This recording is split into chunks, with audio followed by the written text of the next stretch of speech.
Hey, welcome back everyone. I decided to come out and shoot a quick video. It is kind of nasty looking outside, but I don't think it's supposed to rain anymore. Um, I've been working out here some this morning and this evening, and I just wanted to show something that I did with these pesky invasive plants that I've got here. So let me show you really quick. See all this? This is just nasty invasive stuff. This is Mexican sunflower. Uh, you also hear people say it by its scientific name, Tithonia diversifolia. A lot of people just call it Tithonia. As you can see, I cut a lot of it down, but, boy, I hope that does the trick. Just kidding, if you can't tell. This is how I, as you've seen in other videos, this is how I keep it under control. I cut all of this off this morning, and this is just from these two plants here. I have one more plant right here, and this needs to be cut because I wait until it gets about my height, which is not very tall, but I wait till it gets about my height and I chop it and I use it, and then it grows back again and I chop it and use it. One thing I've noticed about this stuff, though, if I can find it in here, ladybugs love hiding out in here. So if you are wanting, there's one right there. Now these are a different kind of ladybug. They have black, their shell is black with red spots, not red with black spots. So, but there are also some of your typical, six-starred, ladybug varieties that get in here. They really like to hang out in these places. So, I mean, if you're wanting to get ladybugs in here, wasps like to get into these. And, I mean, just an idea, just a thought. These also will die back in the winter. They don't like frost at all. So every year these die back to the ground. Well, not to the ground, but the canes go completely dead. And there's a robber fly right in there, right on that leaf right there. That's called a robber fly, another predatory insect for the garden. Spiders like to build their webs in these, but they're nasty invasives. Look right here. That is your typical ladybug. I don't know if that's a 6-starred or 9-starred. Actually, I mean, spotted, not starred. But yeah. So, you hear all this stuff about, and I've read about stuff about you shouldn't plant Mexican sunflower because it's invasive. It will take over. It doesn't belong here. It's not native. Well, sorry, but I have Mexican sunflower, Tithonia, whatever you want to call it, and it's not going anywhere because I take care of it. It will, when it comes down here like this, if stuff like this gets buried enough into the soil, it will replicate. Just like this morning, I found some, but when I found some that I didn't want in a particular spot, I just pulled it out. It's really that easy. Just pull it out, yank it out. It's not that hard. These things don't root that deep, so you can just pretty much yank it out, which is what I did. But yeah, so this is, like I said, all from two. And the other thing is that it was a lot more than this. I've already taken some of these leaves. I stripped. You can see the over here, all those canes. I stripped leaves off of them and put them in a 5-gallon bucket. I am making a compost tea with them. So I have one 5-gallon bucket that has comfrey leaves in it that I'm making a compost tea with. That will be ready next Tuesday. The sunflower compost tea that I'm making now will be ready in 2 weeks from today. So no, I'm sorry. The comfrey will be ready next Thursday, not Tuesday. Next Thursday will be the comfrey. and then 2 weeks from today will be the sunflower.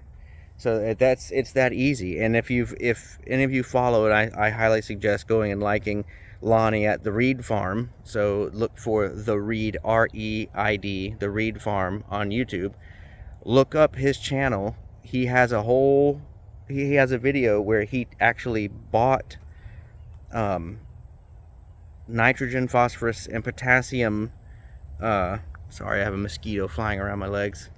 But nitrogen, phosphorus, potassium test kits.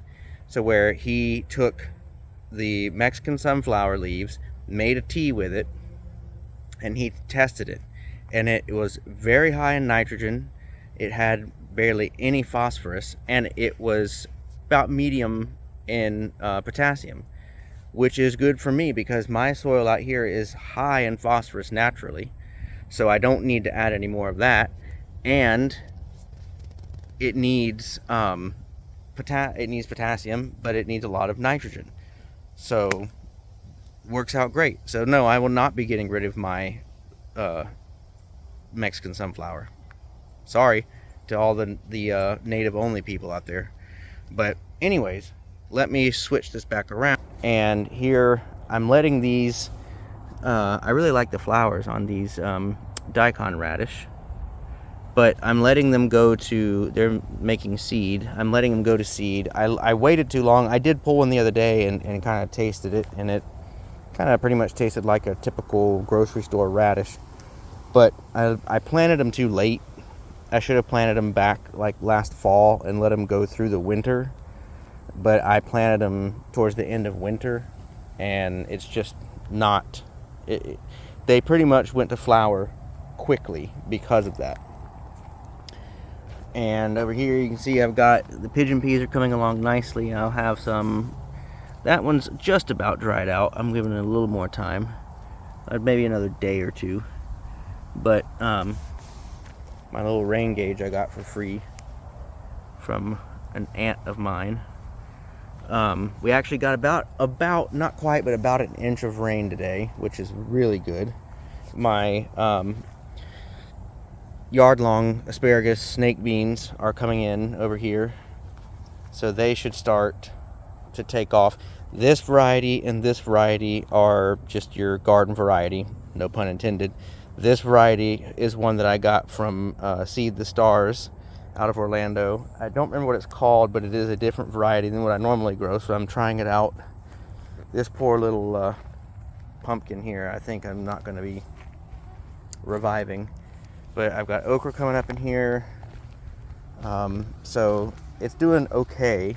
All of my loofah that have decided to come up, you know, after I thought they were completely dead. What I'm going to do is I'm going to go to my local feed store and get a couple of cattle panel, and I'm going to make cattle panel trellises, one going over here, and then I'll figure out somewhere maybe either right here or in the back, something like that. And I'll let the loofah go on that one. Right here I had that kit mango. I pulled it out and I put a good bunch of guava seeds in there to see if anything will come up. So I could have a little guava tree right there. But the okra in the lasagna garden is, a couple of the plants are doing okay. That one, it's actually got a flower going.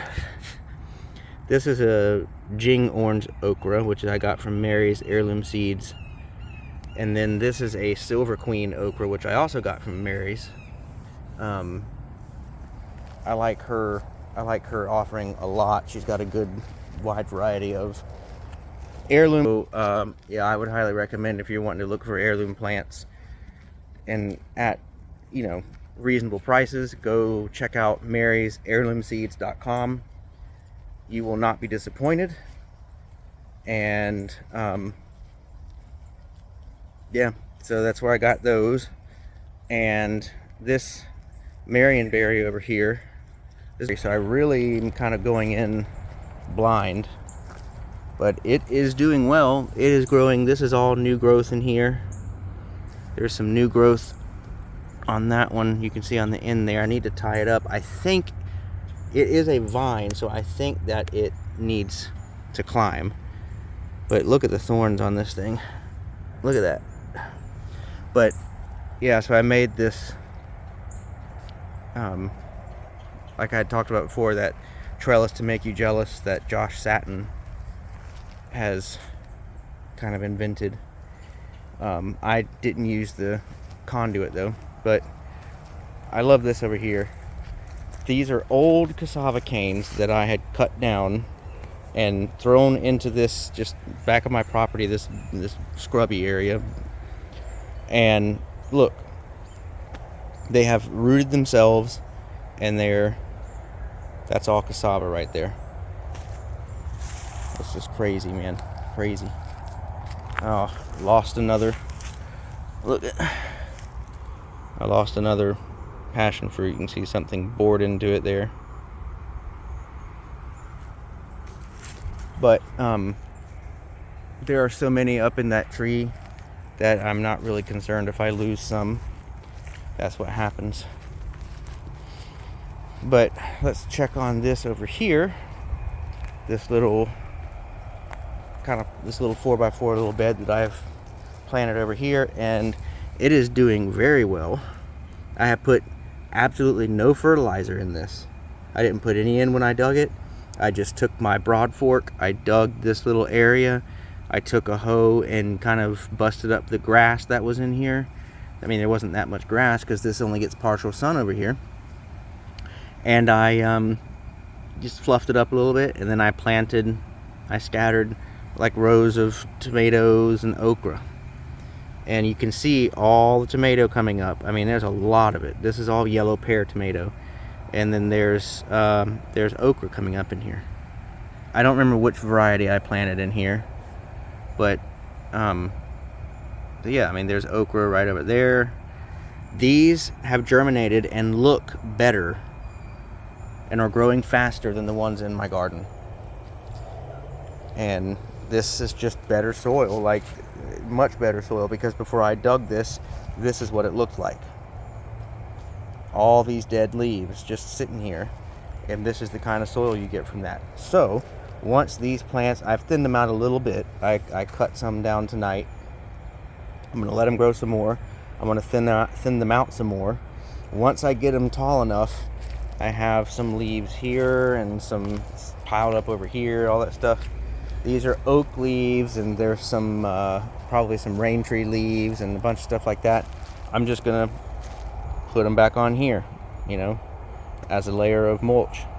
And so what I think I'm going to do is what I'm going to do is over here, I can't block my shed, but I'm going to probably some over in here, just in places over here. I'm going to start growing. I'm going to put some, you know, I can't talk tonight. I'm going to put some beds in over here because it doesn't get full sun and it is much better soil over here. And so, you know, that's another thing that I hear is I can't grow in my yard because I have too many trees and I don't get enough sun, so I can't have a garden.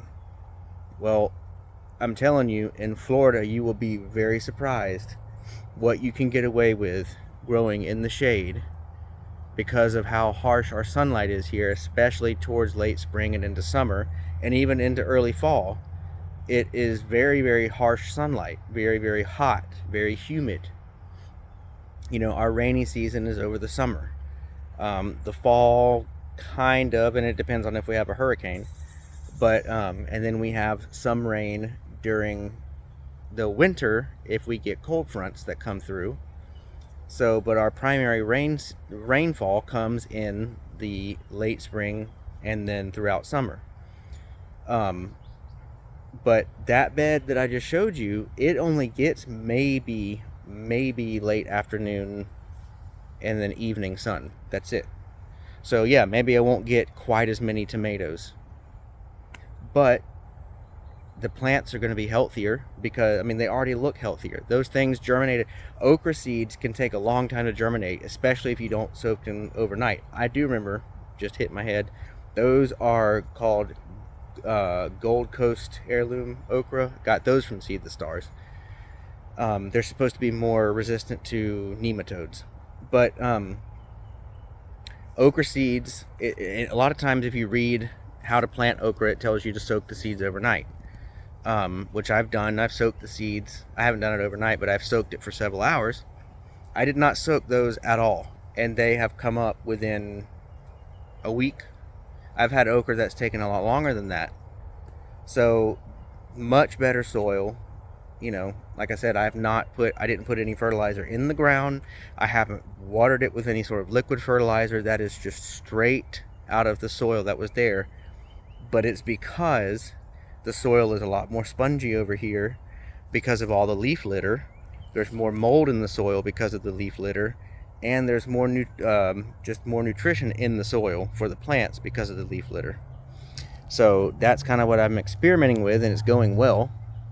So I think that's what I'm going to do. Is I'm just over here, I'm going to put more beds, and then for now I'm going to focus on the garden. My big garden is going to be all like plants that like the heat, that don't mind the bad soil, and that are more perennial. So a lot of what I've got in there, I just ordered a bunch of tropical spinach seeds, like a variety pack. I do have over here, I have some I planted some Egyptian spinach to try to get it to come up, so then I'll transplant it. That's all Egyptian spinach right there. It's come up nice. I replanted the comfrey that I dug up, replanted the roots. This one's already coming up, which is crazy. I'm thinking that may have been the main one, like the biggest root, but it's already coming up. This in here, nothing's come up yet, but this is and that may be a seed that didn't make it down, but this is Roselle. I don't see anything. And this is my stevia that it's just stuck in this perpetual itty bitty sprout state. I don't know what to do with it. But yeah, this is the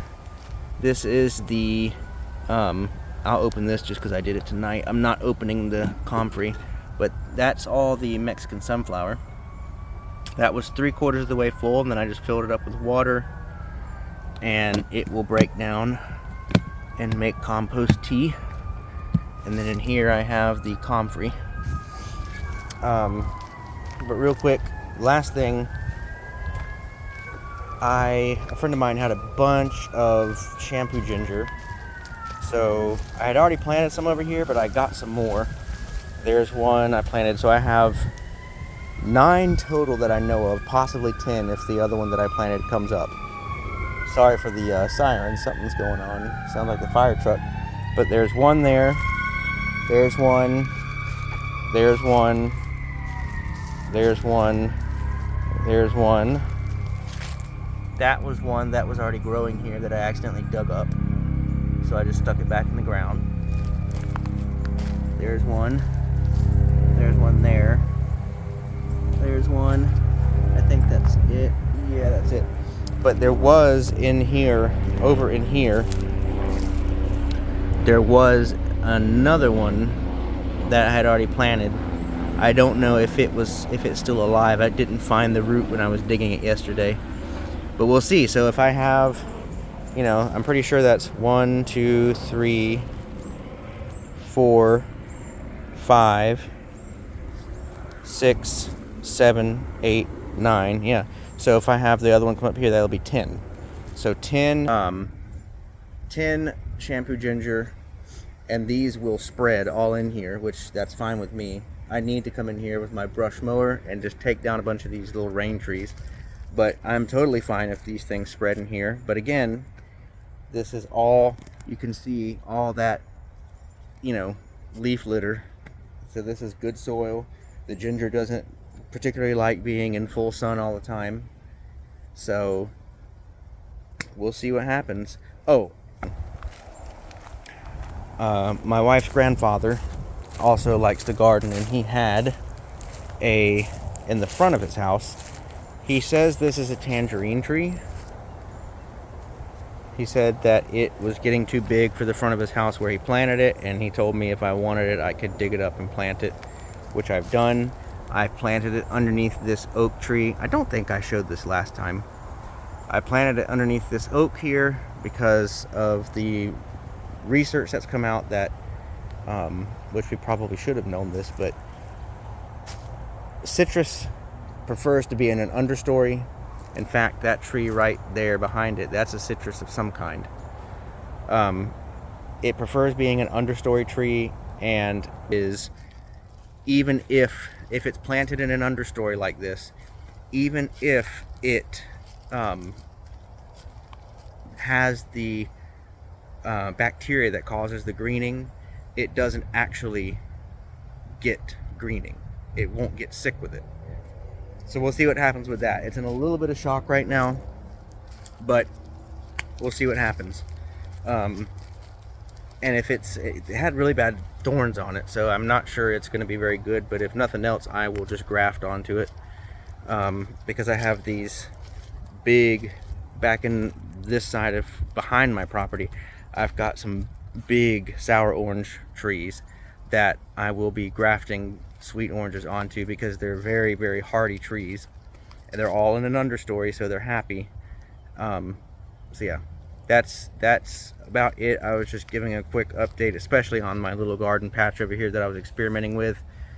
So hopefully everybody's having a good night, and I will be back soon with another video. Take care, everyone.